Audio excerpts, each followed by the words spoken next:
అప్పుల బాధలు వెంటాడుతున్నాయా? అయితే 6 JVR వారి జాతిరత్నాలు ధరించండి. మీరు గత కొన్ని రోజులుగా సినిమా కథలా సాగుతున్న దువ్వాడ శ్రీనివాస్ వర్సెస్ దువ్వాడ వాణి మధ్యలో మాధురి ఈ విషయాలు చూస్తూ ఉన్నారు. వాస్తవంగా ఏం జరుగుతుంది అనేటువంటి దువ్వాడ శ్రీనివాస్ ఏమో నాకు సుప్రీంకోర్టు పర్మిషన్ ఉంది, సో మాధురితో కలిసి జీవించే అవకాశం నాకు ఉంది, ఇద్దరు అడల్ట్స్, మాకు ఇష్టమైతే మేము ఏదైనా చేసుకోవచ్చు, నా కుటుంబంతో పిల్లలతో సంబంధం లేదు అని చెప్పేసి అతను చెప్తా ఉన్నాడు. అదే వాదన మాధురి చెప్తా ఉంది. తర్వాత వాణి మాత్రం నా మొగుడు ఇంట్లోకి నాకు పర్మిషన్ కావాలని చెప్పేసి ఆమె ఆందోళన చేస్తూ ఉంది. ఆమెతో కలిసి వాళ్ళ పిల్లలు కూడా మా నాన్న ఉన్న ఇంట్లోకి మమ్మల్ని పర్మిషన్ ఇవ్వండి అని చెప్పేసి వాళ్ళు రోడ్డు మీద పడి ఆందోళన చేస్తున్నా సరే ఇంట్లోకి మాత్రం రానివ్వట్లేదు. మనం గత కొన్ని రోజులుగా చేస్తున్నాం. ఈ ప్రపంచంలో ఒక వింత సంఘటన, తండ్రితో కలిసి ఉండాల్సిందే అని పిల్లలు మంకుపట్టు పట్టడం, నాకు పిల్లలతో నా భార్యతో సంబంధం లేదు, నాకు సుప్రీంకోర్టు తీర్పు ఉంది, నాకు సుప్రీంకోర్టు పర్మిషన్ ఉంది, నేను నా ఇష్టం వచ్చిన వ్యక్తితో కలిసి ఉండొచ్చు, నా కుటుంబంతో పిల్లలతో సంబంధం లేదు అని చెప్పేసి ఆయన చెప్తా ఉన్నారు. సరే, ఏది ఏమైనా నేను ఈ సంఘటనని కేవలం ఒక కుటుంబ ప్రాబ్లంగా నేను చూడట్లేదు, ఒక ఫ్యామిలీ ఇష్యూగా నేను చూడట్లేదు. నేను దీన్ని స్వేచ్ఛకి సాంప్రదాయానికి మధ్య జరుగుతున్న యుద్ధంగా చూస్తూ ఉన్నాను. దువ్వాడ శ్రీనివాస్ చెప్తుంది ఏంది, నాకు స్వేచ్ఛ ఉంది, నేను అడల్ట్ని, నాతో సహజీవనం చేయబడుతున్నటువంటి అది ఫ్రెండా కేర్ టేకరా వాళ్ళు ఏదన్నా పేరు పెట్టుకునేయండి, మేము కలిసి జీవిస్తున్నటువంటి వ్యక్తి అడల్టు, మా ఇద్దరికి కలిసి జీవించే హక్కు ఉంది, అది సుప్రీంకోర్టు ఇచ్చింది మా హక్కుని అని చెప్పేసి వాళ్ళు చెప్తా ఉన్నారు. కానీ స్వేచ్ఛ ఉన్నమాట నిజం, దానికి పరిమితులు ఉండాలి.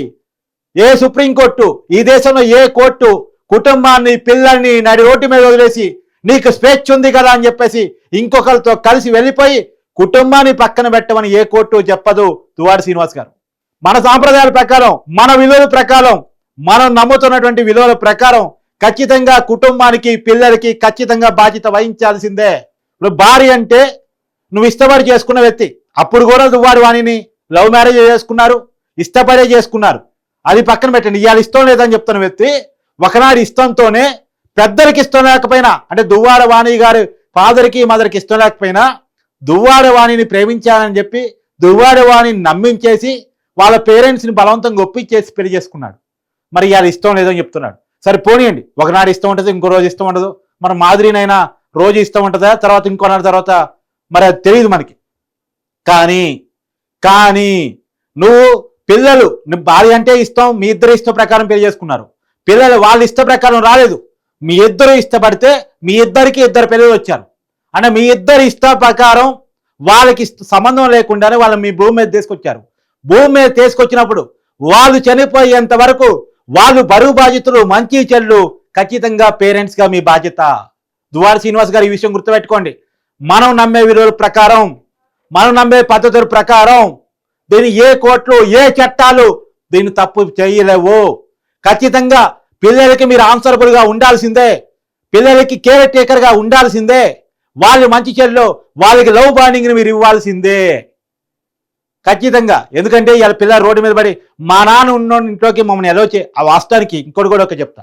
అసలు మొత్తం ఈ దువ్వాడ స్టోరీని మీకు క్లియర్గా ఎక్స్ప్లెయిన్ చేసే ప్రయత్నం చేస్తా. దువ్వాడ శ్రీనివాసు దువ్వాడ వాణి ప్రేమించుకున్నారు. ఆ టైంలో దువ్వాడ వాణి పేరెంట్స్ అపోజ్ చేశారు వీళ్ళ లవ్ని. ఎందుకు అంటే దువ్వాడ శ్రీనివాస్ కేవలం ఒక ప్రైవేటు ఇన్స్టిట్యూట్ కాలేజీ నడుపుతా ఉన్నాడంట. కాలేజీ నడుపుతా ఉంటే అది లాస్లో ఉంది, డబ్బులు లేవు, ఒక మిడిల్ క్లాసు. అతను అప్పటికే దువ్వాడ వాణి కుటుంబానికి రాజకీయంగా మంచి పలుకుబడి ఉంది, ఆస్తులు ఉన్నాయి. సో సహజంగానే రిచ్కి మిడిల్ క్లాస్కి ఉన్న ఇబ్బందుల్లో నుంచి దువ్వాడ శ్రీనివాస్ని ఓకే చేయకపోతే వీళ్ళిద్దరూ కలిసి వాళ్ళ లవ్ని కొంత బలవంతంగా పేరెంట్స్ ఒప్పించుకున్నారు. సరే, దువ్వాడ వాణి బలవంతం మేరకు దువ్వాడ వాణి పేరెంట్స్ ఆ రోజు లవ్కి ఒప్పుకున్నారు. ఒప్పుకున్న తర్వాత వీళ్ళిద్దరికీ పెళ్లి జరిగింది. పెళ్లి జరిగిన తర్వాత ఇద్దరు జన్మించడం కూడా జరిగింది. ఇప్పుడు ఒక పాప పెళ్లి కూడా అయింది, MBBS, ఇద్దరు MBBS, ఇంకో పాపకి పెళ్లి కావాల్సి ఉంది. అయితే ఇంకొక విషయం, అప్పుడు మీకు పెళ్లి చేసినప్పుడు దువ్వాడ శ్రీనివాస్కి ఎలాంటి ఆస్తులు లేవు, కానీ వీళ్ళకున్న ఆస్తుల్ని అల్లుడే కదా, మనకున్న కూతురే కదా అని కొంత ఆస్తిని ఇవ్వటం జరిగింది. ఇవాళ దువ్వాడ శ్రీనివాస్ ఏ కూతురునైతే ఇంట్లో కూడా రానియకుండా ఉంచుతున్నాడో ఆ ఇల్లు ఎలా కట్టాడు అంటే కేవలం వాళ్ళ భార్య కట్నంగా తీసుకొచ్చినటువంటి ఒక ల్యాండ్ని అమ్మేసి ఆ ల్యాండ్ ద్వారా వచ్చిన డబ్బులతో ఇల్లు కట్టే తన పేరు మీద రిజిస్ట్రేషన్ చేసుకున్నాడు. ఆ ఇంట్లోకి తన కుటుంబాన్ని రానియట్లేదు, ఆ ఇంట్లోకి రానివ్వట్లేదు కుటుంబాన్ని. ఆ పరిస్థితుల్లో ఇవాళ మనం ఈ సభ్య సమాజం, చుట్టూ ఉన్న సమాజం మనం నిలదీయాల్సిన బాధ్యత ఉందా లేదా? నీ కూతురని, నీ భార్యని ఇంట్లోకి రానికుండా నువ్వు ఇంకొకరిని మాత్రం ఇంట్లోకి రానిస్తానంటే అది ఏ సమాజం ఒప్పుకుంటుంది? అందులోనూ ప్రజాప్రతినిధిగా ఉన్న వ్యక్తి, 10 మందికి రెస్పాన్సిబుల్గా ఉండాల్సిన వ్యక్తి ఇలా ప్రవర్తిస్తూ ఉంటే మనం దీన్ని సినిమా చూసినట్టు చూడాలా? దీన్ని ప్రశ్నించడం మానేయకుండా ఉండాలా? ఖచ్చితంగా ఇది ప్రశ్నించాల్సిన విషయం. వాస్తవమే, కోర్టు తీర్పు ఇచ్చిన మాట వాస్తవం. ఇద్దరు అలర్స్ ఎందుకు ఇచ్చిందో కోర్టు తీర్పు ఒకసారి చెప్పే ప్రయత్నం చేస్తా.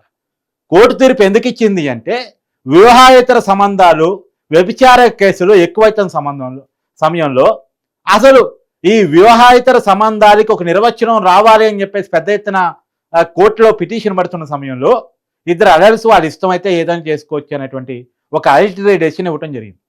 అది దానికి మాత్రం పరిమితం. అదే కోర్టు నువ్వు కుటుంబాలను మానేసి వేరే వాళ్ళతో రిలేషన్ పెట్టుకొని పెళ్ళం బిడ్డను వదిలే దారిని వదిలే రోడ్డింబడి అని చెప్పలే. నిజంగా కుటుంబం అంటే ఇష్టం లేకపోతే, వైఫ్ అంటే ఇష్టం లేకపోతే అఫీషియల్గా విడాకులు తీసుకోవచ్చు. దువ్వాడ శ్రీనివాస్ గారు విడాకులు అఫీషియల్గా తీసుకోవచ్చు. విడాకులు అయిపోయిన తర్వాత తన ఎవరితో కావాలంటే వాళ్ళతో సహజీవనమే చేసుకోవచ్చు, ఇంకోళ్ళని పెళ్ళే చేసుకోవచ్చు, వాటి ఎవరైనా జరగవచ్చు. ఒకవేళ విడాకులు తీసుకున్నా సరే పిల్లగాళ్ళ బాధ్యతగా ఉండాల్సిందే. ఇప్పుడు విడాకులు కాడిపోతే ఏమైంది? భరణం చెల్లించాలి, పిల్లగాళ్ళ బాధ్యతను స్వీకరించాలి. అందుకనే విడాకులతో సంబంధం లేకుండానే తను వేరే వ్యవహారం నడుపుతున్నాడు, భార్య పిల్లలను వదిలేసి నడుపుతున్నాడు. ఇది తప్పు కదా. అందుకని ఇది స్వేచ్ఛకి, సాంప్రదాయానికి నడుస్తున్న పోరాటం. సాంప్రదాయం ఏమో కుటుంబ వ్యవస్థ గొప్పదని చెప్తా ఉంది, స్వేచ్ఛ ఏమో నా ఇష్టం, నాకు హక్కు ఉంది, నా ఇష్టం వచ్చిన వాళ్ళతో ఉంటా, నా కుటుంబంతో పిల్లలతో సంబంధం లేదనేది స్వేచ్ఛ చెప్తా ఉంది. కానీ స్వేచ్ఛ కంటే సాంప్రదాయం గొప్పది. స్వేచ్ఛ ఉండాలి ఎవరికైనా, దానికి లిమిటేషన్ ఉండాలి. లిమిటేషన్ లేని స్వేచ్ఛ ఎప్పటికైనా అనర్థాలకు దారితీస్తూ ఉంటుంది. ఇప్పుడు నాకు నా చేతిలో మైక్ ఉంది కదా, నేను మాట్లాడొచ్చు కదా అని బూతులు తిట్టాను అనుకోండి, అది కరెక్ట్ కాదు. నాకు మైక్ ఇచ్చింది ఏదైనా ఒక విషయాన్ని ప్రజల్లోకి తీసుకెళ్ళడానికి, నాకు వేదిక ఉంది నా అభిప్రాయాన్ని మీతో పంచుకోవడానికి.